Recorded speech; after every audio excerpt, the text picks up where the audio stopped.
What began more than a year ago with a lone NFL quarterback protesting police brutality against minorities by kneeling silently during the national anthem before games has grown into a roar with hundreds of players sitting, kneeling, locking arms or remaining in locker rooms, their reasons for demonstrating as varied as their methods. Yet people rallying to defend players or decry the protests aren't talking about police brutality, or the fact that former San Francisco 49ers quarterback Colin Kaepernick is no longer employed by an NFL team.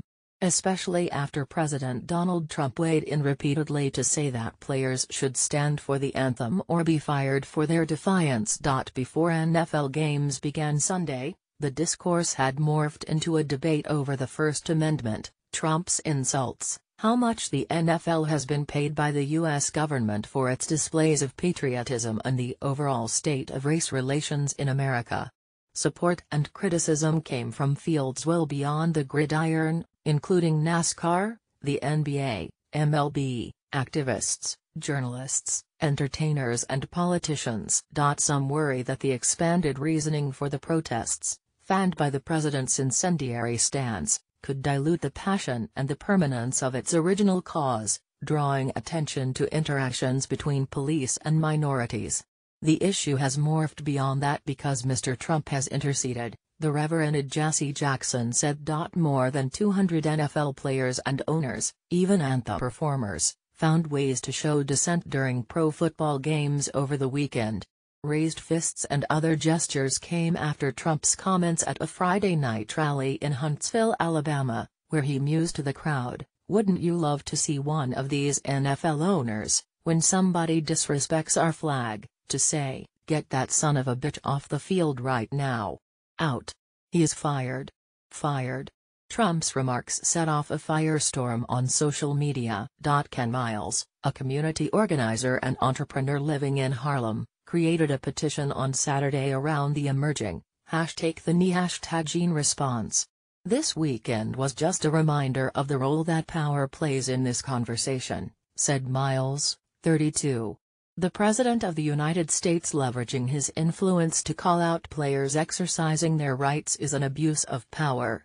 The topic continued to dominate discussion in sports Monday as NFL players reflected. NBA teams met with reporters and Trump doubled down on his position with tweets, saying the issue had nothing to do with race and using the hashtag, #stand for our anthem. He doesn't understand the power that he has for being the leader of this beautiful country, Cleveland Cavaliers star LeBron James said. Trump has rallied those to his side who are less interested in athletes' opinions than a perceived lack of patriotism. The American Legion has called the protests and protesters misguided and ungrateful. "It wasn't political when it was written and it shouldn't be political today," American Legion National Commander Denise H. Rahan said Monday. "Having a right to do something does not make it the right thing to do." Fans are also noting the mixed messages. "The original issue was police brutality," said Miles Conley, 42, a sales consultant from Atlanta. "The issue has moved past police brutality. Now it's racism in the NFL." Conley said fans watch the NFL for entertainment and now it's turning into an activist's platform, referring to domestic violence, player safety, race and other issues. "All of these issues the NFL is making part of their program," he said. "No one wants to hear that." Protesters have supporters as well, including NAACP President Derek Johnson. "This isn't about football, it's about freedom," Johnson said Monday. "It's about the ability of Americans to utilize their constitutional rights without punitive actions from their employers." It's unclear whether, or how, the momentum will continue. On Monday, Jackson called for a boycott of the NFL. Some African Americans have been doing that since the start of the season earlier this month, and picketing at pro football stadiums. Some want the original intent of the protests to become the focus again. Congressional Black Caucus Chair Cedric Richmond noted that while some NFL owners, coaches and officials put out statements rebuking Trump, they didn't include why players originally felt the need to protest. "They are taking a knee to protest police officers who kill unarmed African Americans, men and women, adults and children," parents and grandparents, with impunity, the Democrat from Louisiana said.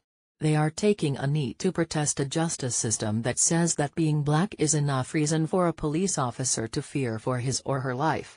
Josen Cummings, a columnist at VerySmartBrothers.com, wrote in a column Monday that the #TakeTheKnee movement has evolved into an All Lives Matter-esque, watered-down version of NFL players and owners against Trump. Kaepernick,